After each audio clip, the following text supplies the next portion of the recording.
Le texte évangélique nous présente 3 catégories d'invités. Les indifférents, voilà, les violents et les remplaçants.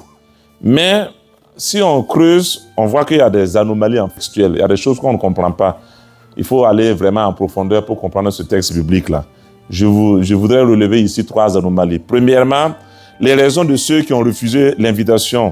Vous voyez que ce n'est pas fondé. Voilà. S'ils étaient réellement des invités d'honneur d'une grande importance, il n'y a aucune raison qu'ils se vaquent à des petits travaux, comme les travaux de champêtre ou le commerce réservé aux petites personnes à l'époque. Il n'y a pas de raison qu'à la dernière minute, vous dites « nous n'allons pas venir, nous allons aller au champ et au commerce ». Donc, quand on lit, on sent que ça ne va pas, il y a quelque chose.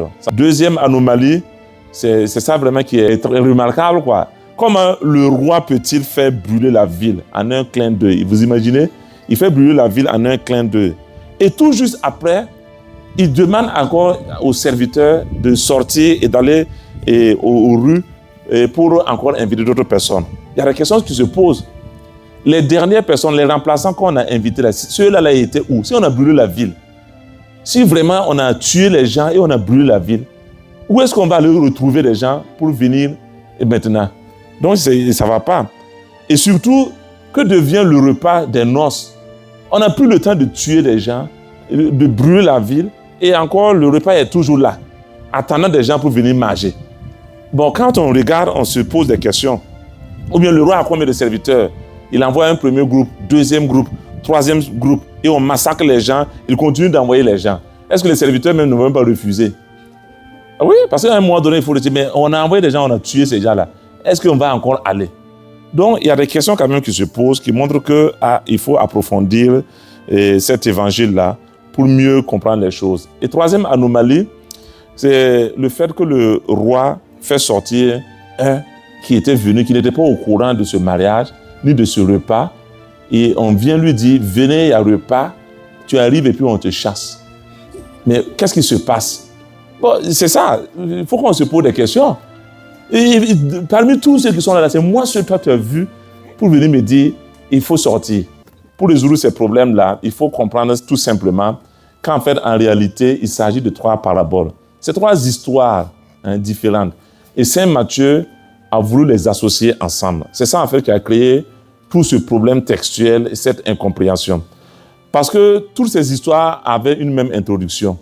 Ils avaient un même début. Il s'agissait d'un repas, un roi qui organise le repas du mariage de son enfant.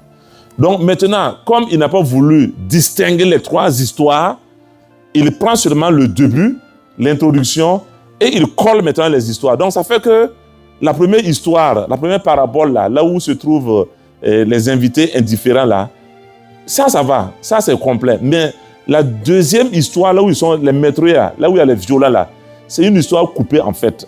On n'a pas la totalité de l'histoire. Et la dernière partie là aussi, on n'a pas la totalité en fait de l'histoire.